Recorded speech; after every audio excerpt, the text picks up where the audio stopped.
ध्यान है अंतस क्रांति। प्रश्न, साक्षी भाव क्या है? उसे हम जगाना चाहते हैं। क्या वह भी चित्त का एक अंश नहीं होगा, या कि चित्त से परे होगा? अगर आप राम राम जपते हैं तो जपने की क्रिया मन से होगी। अगर आप मंदिर में पूजा करते हैं तो पूजा करने की क्रिया मन का भाव होगी। अगर आप कोई ग्रंथ पढ़ते हैं तो पढ़ने की क्रिया मन की होगी। और आत्मा को जानना हो तो मन के ऊपर जाना होगा। स्वाभाविक है कि मन की किसी भी क्रिया से जो मन के पीछे है उससे परिचय नहीं हो सकता। यह पूछा है, ये जो साक्षी भाव है क्या यह भी मन की क्रिया होगी? नहीं, अकेली एक ही क्रिया है जो मन की नहीं है, और वह साक्षी भाव है। इसे थोड़ा समझना जरूरी है। और केवल साक्षी भाव ही मनुष्य को आत्मा में प्रतिष्ठा दे सकता है, क्योंकि वही हमारे जीवन में एक सूत्र है जो मन का नहीं है, माइंड का नहीं है। आप रात को स्वप्न देखते हैं, सुबह जागकर पाते हैं कि स्वप्न था और मैंने समझा कि सत्य है। सुबह स्वप्न तो झूठा हो जाता है, लेकिन जिसने स्वप्न देखा था वह झूठा नहीं होता।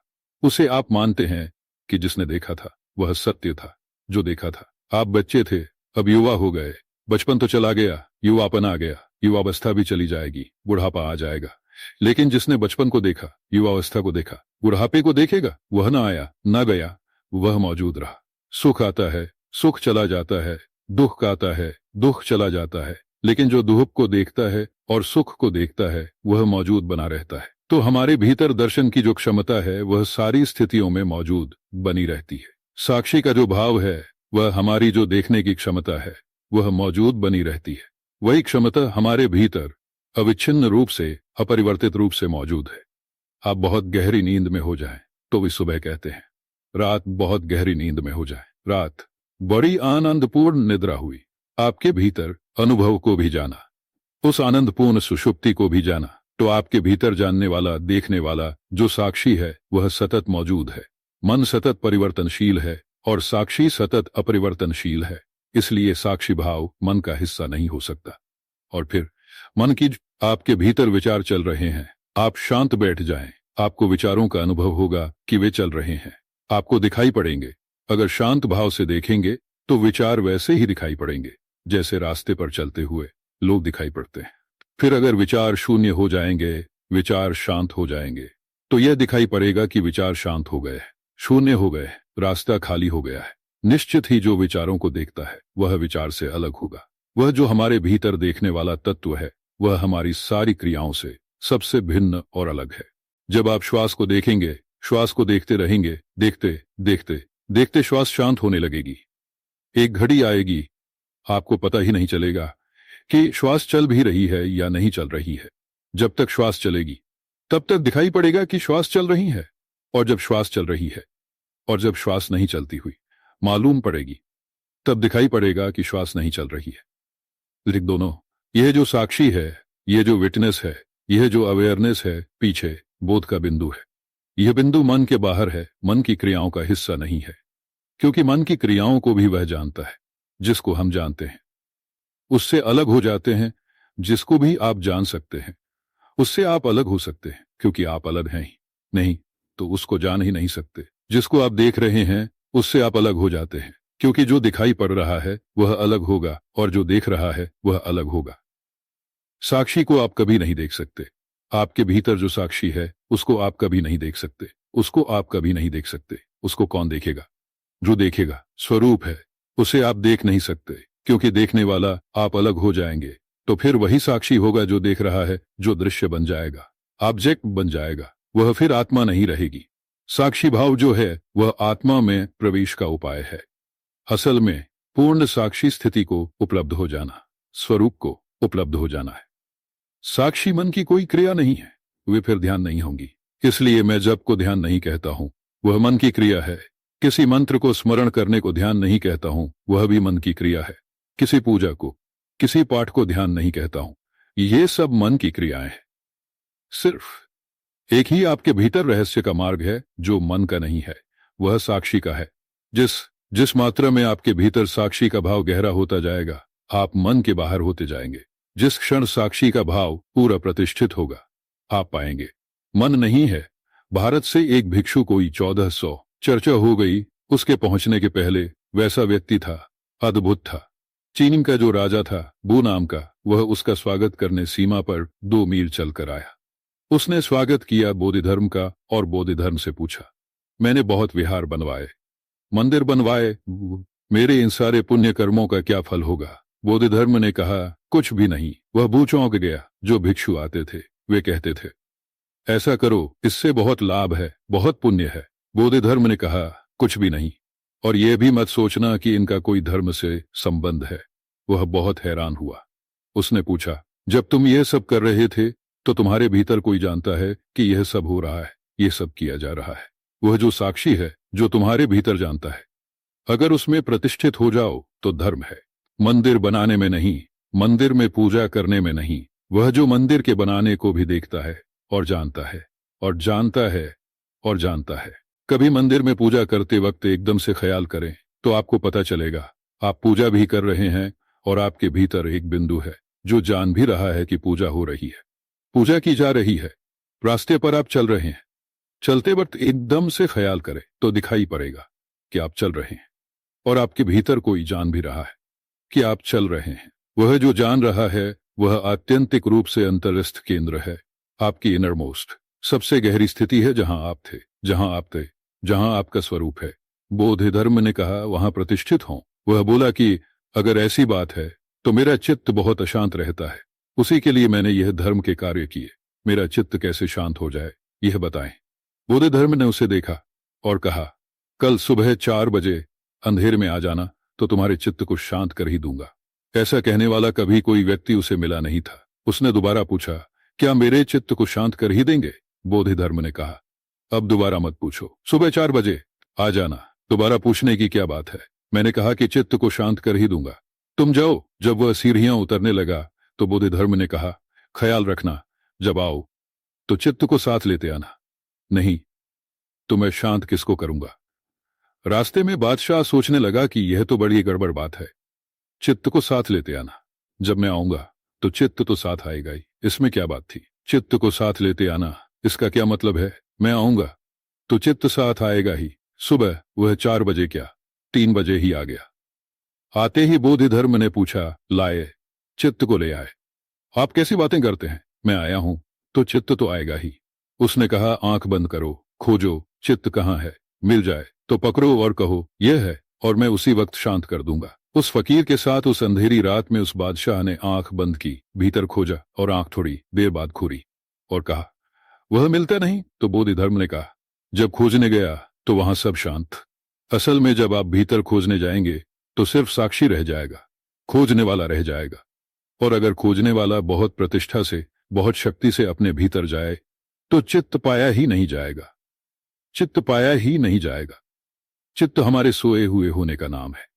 चित्त हमारे भीतर साक्षी जितना मूर्छित है उसका नाम है चित्त, कुछ है नहीं। अगर साक्षी सजग हो जाए मन नहीं पाया जाएगा। जो मैंने प्रयोग कहा वह कोई मन की क्रिया नहीं है, वह साक्षी भाव में धीरे धीरे प्रवेश करने का बिल्कुल प्राथमिक चरण है।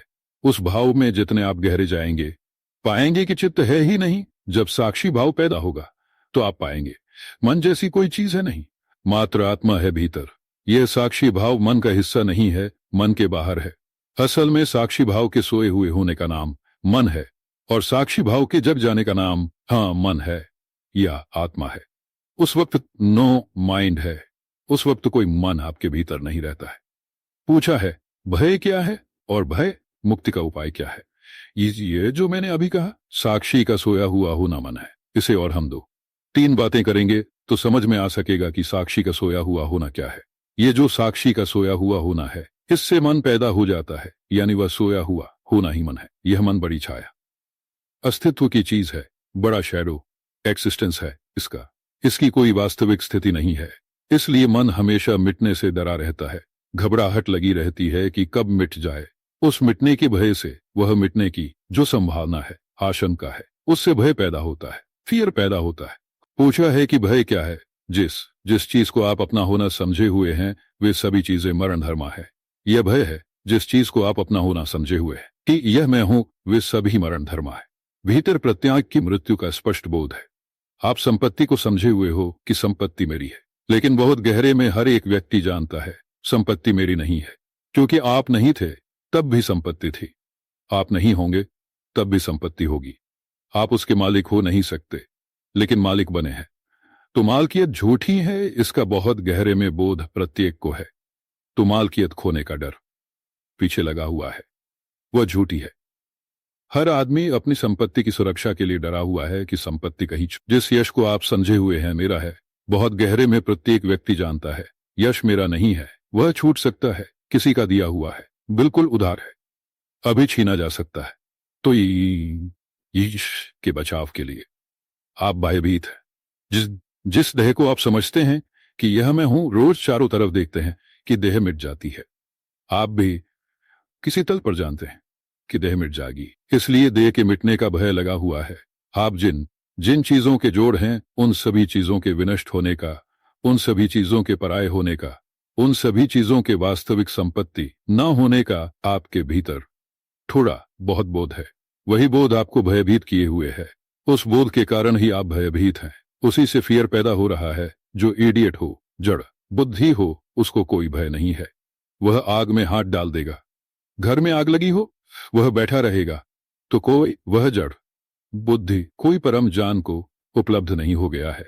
असल में बोध न होने से जो जो चीजें मरण धर्मा है, उनका उसे पता ही नहीं चल रहा है, इसलिए उसे कोई भय नहीं है। मनुष्य सबसे भयभीत प्राणी है, और भयभीत होने का कारण है उसे बोध है।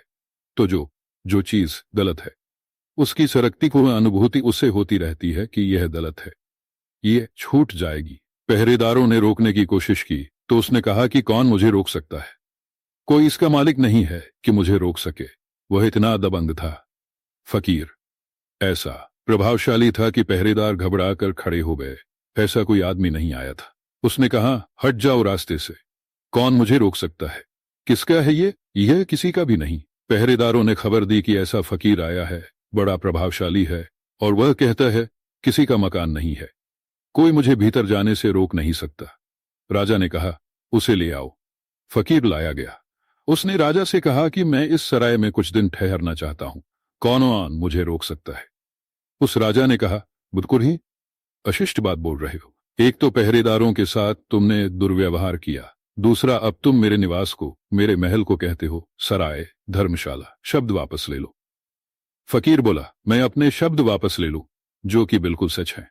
नहीं, मैं तुमसे कहूंगा, अपने शब्द वापस ले लो, क्योंकि मैं इसके पहले आया तो तुम यहां नहीं थे। तब कोई और था जो इसका मालिक बना था। इस सिंहासन पर पहले भी यही झंझट हो चुकी है। राजा ने कहा, वे कोई नहीं थे, मेरे पिता थे। और उसने कहा कि उसके पहले भी मैं आया हूं और तब भी झंझट हो चुकी है। तब वे नहीं थे, कोई और थे। राजा ने कहा, वे उनके पिता थे। और फकीर ने कहा, ऐसा मैं बहुत बार आया हूं, जब भी यहां आया तो दूसरे आदमी को पाया हूं। मैं तुमसे पक्का कहता हूं कि जब मैं दोबारा आऊंगा तब तुम नहीं रहोगे। तो मैं इसको सराय कहने लगा, क्योंकि यहां तो आदमी बदलते रहते हैं, यहां मालकियत किसी की नहीं। तुम अपना शब्द वापस ले लो कि यह निवास है, यह सराय है, यहां तुम आए हो, ठहरे हो, चले जाओगे।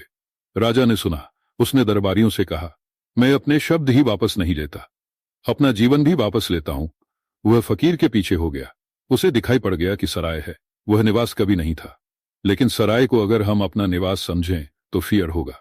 चाहे हम ऊपर से कितने ही समझे रहें कि यह हमारा निवास है, लेकिन आप धर्मशाला में ठहरे हुए हैं और आप यह समझे रहें कितने ही कि मेरा मकान है, फिर भी भीतर किसी तल पर आप झुठला नहीं सकते। आप जानते हैं कि यह मकान नहीं है, यहां ठहरा हुआ हूं। घबराहट लगी रहेगी, कब निकल जाऊं, कब अलग कर दिया जाऊं, कब अलग कर दिया जाऊं, कब बेघर हो जाऊं, ये डर बना ही रहेगा। क्योंकि जहां आप ठहरे हुए हैं है ही नहीं, फियर पैदा होता है, भय पैदा होता है। भय इसलिए पैदा होता है कि जहां घर नहीं है वहां घर समझे हुए थे। यह भय बुरा नहीं है मेरी दृष्टि से, जिसमें यह भय नहीं है वही बात बुरी है। यह भय बुरा नहीं है, क्योंकि जड़ बुद्धि में यह भय नहीं होगा। इसलिए जितनी सतेज बुद्धि होगी उतनी भयभीत होगी। उसका जीवन धीरे धीरे बिल्कुल ही भय से भर जाएगा। वह कैपने लगेगा, पत्ती की तरह सब भयभीत हो जाएगा भीतर। लेकिन इसी भय से अभय पैदा होगा, इसी बोध से, जबकि हर एक चीज उसे आश्वासन देने में असमर्थ हो जाएगी। जब कोई भी चीज उसे ऐसी नहीं रह जाएगी जो अभय दे सके। जिसको दे रही है अभय, वह ना समझ है। एक आदमी 10 लाख रुपए पकड़े बैठा है, सोचता है कि मैं फियरलेस हो गया, अब मुझे कोई भय नहीं है। वह पागल है। लेकिन जिसके पास बोध होगा, उसके पास 10 लाख क्या 10 करोड़ 10 अरब भी अभय नहीं दे सकते। उसे दिखाई पड़ेगा यह मामला कितना ही मेरे पास हो, इससे भय मिटता नहीं है, बल्कि जितना ही होता जाता है कारण हो जाता है उसकी सुरक्षा, उसकी व्यवस्था। फिर भी वह सुरक्षित रहने वाला नहीं है। भय का बोध बुद्धि का लक्षण है। इसलिए भय कोई बुरी बात नहीं है। असल में बुरी बात इस जीवन में और जगत में कुछ भी नहीं है, और जगत में कुछ भी नहीं है, और जगत में कुछ भी नहीं है। और जिनको हम बुरा मानते हैं उनसे ही उसके लिए मार्ग मिलते हैं। अगर भय का बोध आपका पूरा हो जाए, अगर एंग्विश टोटल हो जाए, अगर घबराहट और संताप पूरा हो जाए, तो आपके जीवन में क्रांति हो जाएगी। आप उस अग्नि से दूसरे आदमी होकर पैदा हो जाएंगे। आपका नया जन्म हो जाएगा। क्योंकि जब आपको सब तरफ भय दिखाई पड़ने लगेगा स्पष्ट, और कोई घर घर नहीं मालूम होगा, कोई अपना अपना नहीं मालूम होगा, कोई संपत्ति संपत्ति नहीं मालूम होगी, पैर के नीचे कोई भूमि नहीं मालूम होगी, और भीतर आंख मुड़ती है, उसी भय में बाहर की आस्था खो जाती है और बाहर की निष्ठा खो जाती है। तब आप भीतर खोजते हैं कि शायद यहां घर मिल जाए। जब तक बाहर घर को समझते हैं कि मिल सकता है, तब तक आप भयभीत रहेंगे, क्योंकि घर कितना ही मिल जाए बाहर घर हो नहीं सकता, क्योंकि है नहीं। वस्तु स्थिति ऐसी है कि बाहर कोई घर नहीं है। कितना ही खोजे मिल सकता नहीं है। भय भीतर बना ही रहेगा है। लेकिन अगर बाहर के सारे घर व्यर्थ मालूम हों और भय पूरा हो जाए, तो भीतर प्रवेश होगा और वहां घर है। उसके मिलते ही अभय पैदा हो जाता है। भीतर जो भूमि है उस पर पैर पड़ते ही अभय पैदा हो जाता है। उसके पहले जिनको आप समझते हैं कि जिनमें कोई फियर नहीं है, समझते हैं बड़े बहादुर हैं, बड़े हिम्मतवर हैं, उनके हाथ में तलवारें हैं, वे तलवारें भय का लक्षण हैं। संपत्ति को इकट्ठा कर रहे हैं, संपत्ति के बल पर कहेंगे कि मुझे भय नहीं है, लेकिन संपत्ति को इकट्ठा करना भय का लक्षण है। क्राइस्ट ने अपने शिष्यों को एक दिन कहा, कल की जो चिंता करता है वह भयभीत है, क्योंकि वह डरा हुआ है कि कल क्या होगा। कल का डर है। क्राइस्ट ने कहा, इन फूलों की तरह हो जाओ जो खिलते हैं, मुरझा जाते हैं, लेकिन इन्हें कोई चिंता नहीं है। लेकिन फूलों को चिंता न होने को मैं कोई अच्छी बात नहीं मानता। बोध की कमी है वहां। फूल की भांति नहीं होना, यानी बोध हट जाए आपके भीतर तो आप भी निश्चित हो जाएंगे। लेकिन उस तरह की निश्चितता अभय नहीं लाएगी। उस तरह की निश्चितता के पीछे भय बना ही रहेगा। इसलिए बड़े से बड़े लोग जिन्होंने अपनी बड़ी निश्चितता कर ली, बड़ी सिक्योरिटी कर ली, वे भी भीतर भयभीत बने रहते हैं। चंगेज जब हिंदुस्तान को लूट खसोट कर वापस लौट रहा था, हजारों आदमी काट दिए थे। जिस देश में गया वहां हजारों लोगों को काट दिया। जिस राजधानी में गया पहले जाकर 10,000 बच्चों के सिर कटवा देता था और अपने सैनिकों को कहता कि उनको भालों पर लगाकर एक जुलूस निकाल दो पूरे नगर में, ताकि लोग दिखलें कि चंगेज आ गया और समझ जाएं कि कौन आ गया। रात को जहां से फौजें निकलती थी, बगल के गांव में आग लगा देता था ताकि रोशनी हो जाए, फौजों का रास्ता साफ हो जाए। लेकिन अपनी मौत से ऐसा भयभीत था कि रात भर सो नहीं सकता था। बार बार तलवार उठा लेता था। जरा ही खटका हो कि तलवार पर हाथ रख लेता था। रात सो नहीं सकता था। दिन में सोता था, कभी नहीं सोया। रात में दिन में सोता था जब चारों तरफ नंगी तलवार लिए फौजी होते थे, तब वह सोता था। रात के अंधकार में मान लो फौजियों को झपकी आ जाए, मान लो अंधेरे में कोई घुस आए, इसलिए रात को नहीं सो सकता था, अंधेरे से डरता था। और ऐसे ही उसकी मौत हुई थी। जब हिंदुस्तान से लौट रहा था, एक रात को उसे ऐसा लगा, सपने में लगा, और जो आदमी दिन भर हत्या करेगा, रात उसे मारे जाने का सपना देखना बहुत कठिन नहीं है, बहुत स्वाभाविक है। उसने देखा कि दुश्मन घुस आए हैं और उसे मारने की तलाश में है। वह नींद में उठा और भागा। बाहर जो उसका टेंट था, उसकी रस्सी से उसका पैर फंस गया और वह गिर पड़ा और घबराहट में मर गया। ऐसा आदमी जिसने लाखों लोग मार दिए निर्ममता से, वह ऐसा भयभीत था। असल में ये दूसरे को मारकर अपने को यह विश्वास दिलाना चाहते हैं कि हम इतने लोगों को मार सकते हैं, तो हमें कौन मार सकेगा, और कोई बात नहीं है। इसलिए जो जितना भयभीत होता है उतने लोगों को मारने की कोशिश करेगा, दबाने की कोशिश करेगा। वह सेल्फ कॉन्फिडेंस पैदा करना चाह रहा है, आत्मविश्वास कि मैं इतने लोगों को मार सकता हूं तो मुझे कौन मारेगा। मरने का भय है। बहुत लोगों को मारकर, लाशों को बिछाकर वह यह विश्वास ले आता है, यह सिक्योरिटी पैदा कर लेना चाहता है, सुरक्षा, कि मुझे कोई नहीं मार सकता है। ये सब भयभीत लोग हैं। इतिहास जिन लोगों के खून खराबों से भरा हुआ है, वे दुनिया के सबसे ज्यादा भयभीत लोग थे। उनका भय जा नहीं सकता। बाहर की व्यवस्था से हिंसा पैदा होती है। भयभीत आदमी हिंसा करेगा, करवाएगा। उससे उसे विश्वास आता है कि मेरे भीतर भय नहीं है। वह विश्वास अपने को दिला रहा है, लेकिन भय भीतर बना रहता है। आदमी राज्य जीत ले, बड़े पदों पर पहुंच जाए, यह तीव्र चेष्टा है। राजनीतिज्ञ बहुत भयभीत आदमी होता है। बड़े से बड़े पद पर पहुंचने की उसकी जो कोशिश है, वह इसी ख्याल में है कि वहां पहुंचकर मैं निर्भय हो जाऊंगा, उसमें मुझे कुछ भय नहीं रहेगा। निश्चित ही एक गांव का चपरासी है और एक राष्ट्रपति है। सोचता है, चपरासी, अगर मैं राष्ट्रपति हो जाऊं, राष्ट्रपति होने की जो कोशिश या प्रीमियर होने की जो कोशिश या प्रधानमंत्री होने की जो कोशिश, सत्ता को पाने की जो कोशिश है, वह अपने भीतर भय को झुठलाने की कोशिश है। लेकिन कितनी ही व्यवस्था कर लो, भय तो कहीं जा नहीं सकता। बाहर की कोई व्यवस्था भय को नष्ट नहीं करती, बल्कि एक नए भय को पैदा कर देती है कि जो व्यवस्था मिट जाती है, अब कहीं ये छूट न जाए, तो बड़े की चेष्टा शुरू होती है और नीचे जो पकड़ रखा है उसे बचाए रखने की कोशिश शुरू होती है। और ऐसा हम भय से घिरते जाते हैं। लेकिन यदि भीतर दृष्टि घूम जाए तो अभय का स्थान मिल जाता है, क्योंकि वहां दिखाई पड़ता है जो है उसकी कोई अंत नहीं पड़ता है, जो है उसका कोई अंत नहीं है। वहां दिखाई पड़ता है जो है उसे छीना नहीं जा सकता। वहां जो संपदा मिलती है वह नष्ट नहीं हो सकती है। यह जहां स्थिति स्पष्ट हो जाए वहीं अभय शुरू हो जाता है। पूछा है कि भय मुक्ति का उपाय क्या है? उपाय मत पूछे, क्योंकि उपाय सारे लोग कर रहे हैं। हाय, भय मुक्ति के ही उपाय कर रहे हैं। धन को इकट्ठा करने वाला भी, पद को इकट्ठा करने वाला भी, तलवार इकट्ठी करने वाला भी, शरीर को मजबूत करने वाला भी, ईश्वर का भजन कीर्तन करने वाला भी, सब भय मुक्ति के उपाय कर रहे हैं। भय मुक्ति का उपाय मत पूछो, वह तो सारी दुनिया कर रही है। भय के प्रति जागरण, भय के प्रति जागरण, भय के प्रति होश क्या है उसके बुनियाद में कारण। और अगर कारण दिखाई पड़ जाए कि भय का कारण यह है कि अभय की जो भूमि है उसमें हमारा प्रवेश नहीं है, और जो भय की भूमि है वहीं हम कोशिश कर रहे हैं कि अभय उपलब्ध हो जाए, अगर यह दिख जाए तो परिवर्तन शुरू हो जाए। अगर भय का स्पष्ट कारण दिख जाए, उसकी कॉजलिटी दिखाई पड़ जाए, उसकी बुनियाद दिखाई पड़ जाए, तो आप अभय में प्रवेश करना शुरू कर पाएंगे। भय को देखें और समझे कि वह क्यों है। बिना उसे समझे भय मुक्ति के उपाय की कोशिश मत करें। और मेरा कहना है, जो समझ लेता है उसे उपाय करने की कोई जरूरत नहीं रह जाती है। जिसने समझ लिया है कि भय क्यों है, उसका भय गया। भय को खोजने से भय चला जाएगा। हम भय को तो खोजते नहीं, उपाय खोजते हैं उससे बचने का, और सब उपाय व्यर्थ हो जाते हैं। मुझे जैसा दिखाई पड़ता है वह यही है कि जीवन में किसी चीज से बचने की कोशिश न करें, उसे जानने की कोशिश करें। भय कुछ बुरा नहीं है, उसे जानने की कोशिश करें। उसे जानने से ही क्रांति होती है।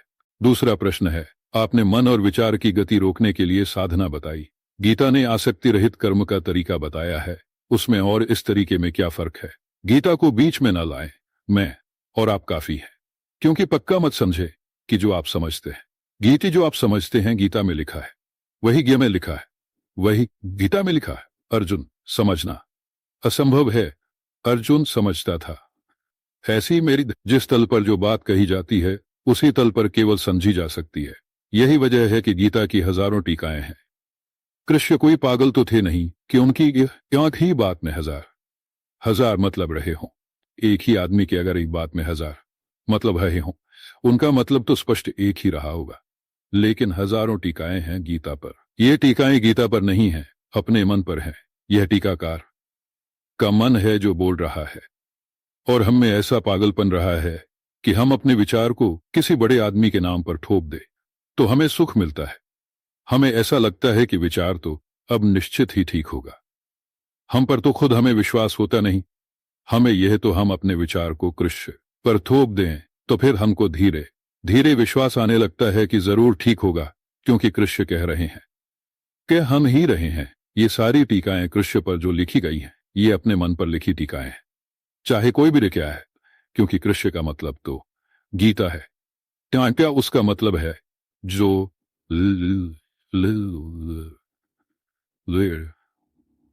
जब भी हम कोई किताब पढ़ते हैं तो जाने टीका करते हैं।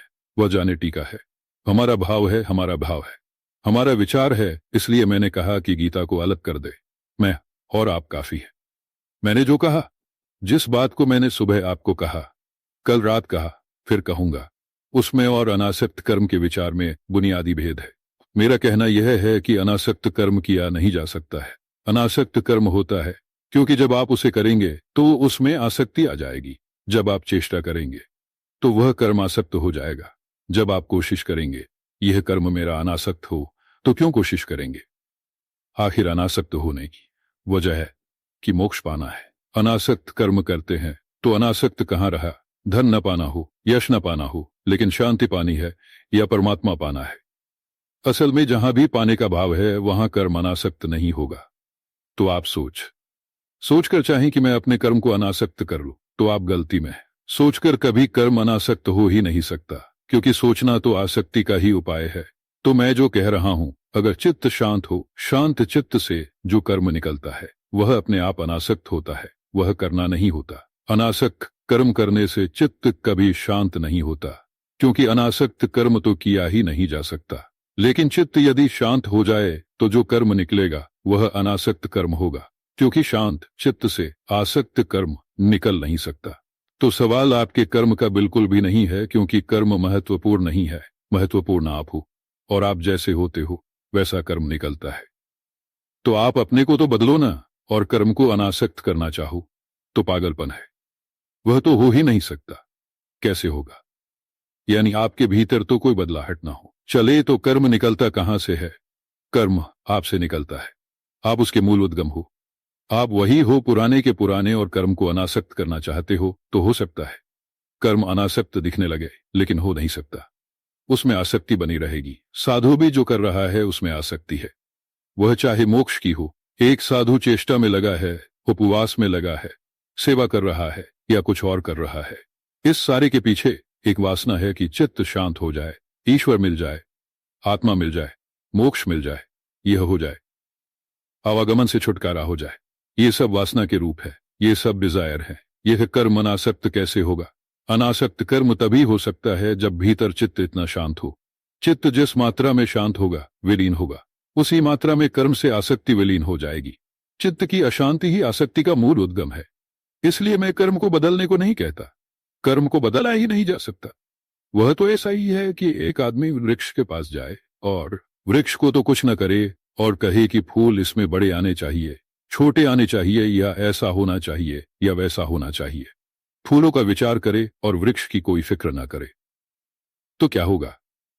अगर जोर जबरदस्ती करे तो ऊपर से फूल लटका सकता है वृक्ष में जाकर, लेकिन वृक्ष में फूल ला नहीं सकता, क्योंकि वृक्ष में फूल कोई आते नहीं है एकदम से। वृक्ष की आखिरी नीचे जो जड़ है वहां से फूल का बनना शुरू होता है। वह सारे वृक्ष की यात्रा करता है फूल, और फिर कहीं ऊपर आकर प्रकट होता है जहां आपको दिखाई पड़ता है। वह तो केवल अभिव्यक्ति है, वह कोई निर्माण का स्थल नहीं है। निर्माण तो बड़े अंधेरे और बड़े अंधेरे और बड़े अज्ञात में हो रहा है। कर्म भी हमारे जीवन की अंतःसत्ता के फूल की भांति है। वहां वे बन नहीं रहे हैं, वहां तो प्रकट हो रहे हैं। बन तो बहुत गहरे में रहे हैं, बहुत अंधेरे में, बहुत अंधेरे में, बहुत अज्ञात में, अदृश्य में। वहां वे तैयार हो रहे हैं, वहां आपको पता भी नहीं कि वहां क्या हो रहा है। वे प्रकट हो जाते हैं, तब आप कहते हैं ये हो गया। एक आदमी ने हत्या कर दी तो आप कहते हैं उसने हत्या कर दी। हत्या करना इतनी आसान बात नहीं है। हत्या, फिर एक दिन वह प्रकट हुई। जब प्रकट हुई तब आपने देखा। आप समझते हैं एक्शन वही हुआ, वहां नहीं हुआ। वहां प्रकट हुआ केवल, वह पीछे से चल रहा था। हो सकता है अनंत जन्मों से चल रहा हो। और कर्म को बदलने की जो सोच रहा है वह बिल्कुल पागल है। वह तो अभिव्यक्ति को बदलने की सोच रहा है। जहां की चीजें प्रकट हो रही हैं वहां कुछ नहीं होगा। एक घर में से ऊपर छप्पर में धुआं निकल रहा, और आप जा देना है अपने घर में से, और घर में नीचे आग जल रही हो, उसकी कोई फिक्र ना हो। उसको आप धुएं को इधर से रोकेंगे, वह दूसरी तरफ से निकलना शुरू हो जाएगा। उसे कैसे दबाएंगे, उसे कहां भेजेंगे? भीतर आग बुझानी चाहिए। कर्म महत्वपूर्ण नहीं है। अंतःकरण। कर्म तो केवल ऊपर निकलने वाला धुआं है। वह तो खबर देता है कि भीतर क्या है, और कुछ नहीं। तो भीतर की स्थिति बदलनी चाहिए। वह अगर बदल जाए तो बाहर की अभिव्यक्ति अपने आप बदल जाएगी। लेकिन हम सारे लोग अभिव्यक्ति पर जोर देने वाले हो गए। धीरे धीरे हजारों वर्षों से हमने यही समझने की कोशिश की कि कर्म को अच्छा करो, व्यक्ति को नहीं। कर्म को, यह बात बिल्कुल ही गलत है। अंतस को अच्छा होना चाहिए, आचरण अपने आप अच्छा होगा। लेकिन हम कहते हैं आचरण अच्छा करो। हमारी ये भांति है कि आचरण अच्छा होगा। तो अंतस अच्छा हो जाएगा। आचरण बिल्कुल ऊपरी चीज है, उसका कोई मूल्य ही नहीं है। मूल्य तो अंतस का है, वहीं से निकलता है। तो आप मूल को बिना बदले ऊपर के आवरण को बदलने की कोशिश में लगे, अंतस वही रहा आएगा। एक राजनीतिक साधु हो सकता है, कोई कठिनाई नहीं है, वेश बदल लेगा। राजनीति कैसे जाएगी? कपड़े बदल लेगा, सिर घुटा लेगा, रंगे हुए कपड़े पहन लेगा, लेंगे हुए कपड़े पहन लेगा, लेकिन भीतर का अंतस कैसे बदलेगा? मैं एक बड़ा साधु हो जाऊंगा, दूसरा साधु छोटा हो जाए, फिर साधुओं से लड़ने लगेंगे। साधुओं को देखें करीब जाकर तो पाएंगे कि सारे पॉलिटिशियंस हैं, सब राजनीतिज्ञ हैं। उन्होंने कपड़े बदल लिए हैं, आचरण में व्यवस्था ऊपर की कर ली है, भीतर का चित्त वही का वही है। दो राजनीतिज्ञ एक दूसरे से मिलने को राजी हो जाएंगे, दो राजनीतिज्ञ दो साधु मिलने को, वे दो मिलेंगे तो पहले कौन नमस्कार करेगा? अगर मिल गए तो ऊपर कौन बैठेगा, नीचे कौन बैठेगा? ये जो चित्त है, इसको बिना बदले सब धोखा और पाखंड हो जाता है। सारी दुनिया में जो हिपोक्रेसी है, जो पाखंड है, वह इसीलिए है कि हम आचरण को बदलने की कोशिश करते हैं, अंतस की फिक्र नहीं करते। दुनिया जो पाखंड से भर गई है, उसका और कोई कारण नहीं है। उसका कुल कारण इतना है कि आचरण बदलने पर हम जोर देते हैं। हम बच्चे से कहते हैं झूठ मत बोलो, हम उसको कह रहे हैं अपने आचरण को बदलो। हम बच्चे से कहते हैं देख बेईमानी मत करना। हम जो बता रहे हैं वह कर्म को ठीक करने के लिए बता रहे हैं। अंतस तो वही होगा। कर्म को बदलने से पाखंड पैदा होगा, धोखा पैदा होगा। और अगर वह व्यक्ति बहुत ईमानदार हो, जिसको कहते हैं सियर हो, तो वह पागल हो जाएगा, क्योंकि उसका अंतस विपरीत, उसका आचरण विपरीत। जितनी दुनिया में सभ्यता बढ़ती है, उतने पागल बढ़ते जाते हैं। उसका कोई और कारण नहीं है, उसका एक ही कारण है कि अगर कोई ईमानदारी से आचरण को बदलने की कोशिश करे, बिना अंतस बदले, तो पागल होना सुनिश्चित है। बच ही नहीं सकता, बच ही से सकता है, क्योंकि भीतर से आएगा धुआं और बाहर लगाएगा फूल। भीतर से आएगी गंदगी और बाहर से करेगा, नहीं पैदा हो जाएगा। कैसे ये चलेगा? और इसीलिए मेरी दृष्टि में कर्म का, आचरण का सिवाय सूचक होने के और कोई मूल्य नहीं है। वह खबर देता है कि आपका अंतस कैसा है। अगर आपके आचरण में झूठ आता है तो झूठ को बदलने की फिक्र मत करिए। पहचानिए कि आपका अंतस झूठ को पैदा करने में समर्थ है। अंतस को बदलने की फिक्र करिए। यह केवल खबर हुई, यह तो खबर दे दी। गिये आपके लिए एक आदमी आए, मुझे खबर दे कि तुम्हारे घर में आग लगी है, और मैं उस आदमी पर पानी डालने लगूं कि चलो आग को बुझा दो, तो मुझे लोग पागल कहेंगे। उसने केवल खबर दी है कि घर में आग लगी है, तुम उसी पर पानी डाल रहे हो। इससे आग घर की थोड़े ही बुझेगी, वह आदमी भी मर सकता है। उल्टा लेकिन यह हमें दिखता है पागलपन। कर्म जो हैं आपके अंतस की खबर देने वाले हैं कि मेरे भीतर आग लगी है। आचरण में, कर्म में झूठ आ रहा है। मेरी दृष्टि में कर्म जो है संदेशवाहक है, आचरण जो है खबर देने वाला है। उसी को हम ठंडा करने लगते हैं कि आचरण को ठीक करो, कर्म को ठीक करो ना, वह तो गलती हो गई। खबर को समझ कर लें और खबर के पीछे जाएं कि अंतस में क्या हो रहा है, जिससे कि झूठ आचरण तक आ रहा है। अंतस में परिवर्तन के उपाय हैं। अंतस में परिवर्तन का उपाय धर्म है, और आचरण में परिवर्तन का उपाय नीति है। नीति और धर्म बुनियादी रूप से भिन्न बातें हैं। धार्मिक आदमी तो अनिवार्य रूप से नैतिक होगा। जिसका अंतस बदला, उसका आचरण तो बदल जाएगा। लेकिन नैतिक मनुष्य अनिवार्य रूप से धार्मिक नहीं होता है, क्योंकि आचरण बदलना भी एक बात है, अंतस का बदलना जरूरी नहीं है। इसलिए नैतिक मनुष्य बड़े कष्ट में जीता है। सज्जन जिनको हम कहते हैं, वे इतने कष्ट में जीते हैं जितने दुर्जन नहीं जीते हैं, क्योंकि सारी तकलीफ ही यह है कि अंतस उनके खुद ही विरोध में खड़ा है और आचरण उनमें विपरीत है। भीतर मन तो झूठ बोलने का होता है, वे सच बोलना चाहते हैं या सच बोलने की कोशिश करते हैं। उनका जीवन एक कॉन्फ्लिक्ट और द्वंद्व हो जाता है। इसलिए सज्जन बड़े कष्ट में जीता है, उससे तो दुर्जन कम कष्ट में जीता है।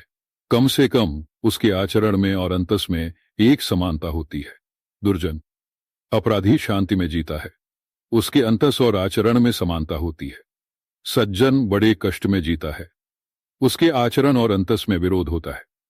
संत भी शांति में जीता है, उसके भी अंतस में और आचरण में समानता होती है। इसलिए संतों में और अपराधियों में एक तरह की समानता है। समानता यही है कि उन दोनों के अंतस और आचरण, संत के मन में बुराई उठती ही नहीं, भलाई ही उठती है। वह उसके आचरण में प्रकट होती है। भेद भलाई और बुराई का होता है।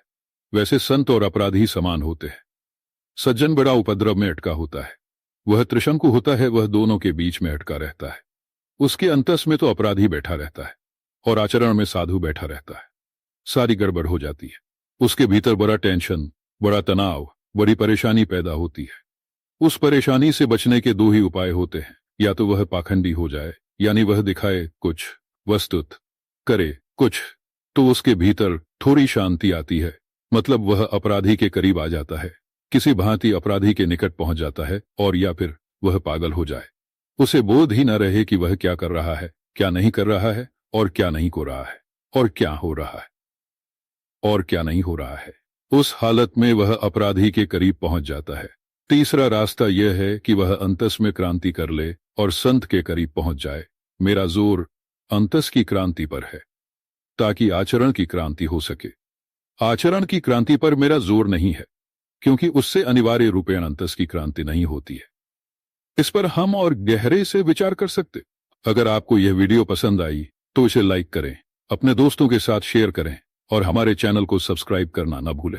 मिलते हैं अगले वीडियो में एक और प्रेरणादायक कहानी के साथ। धन्यवाद।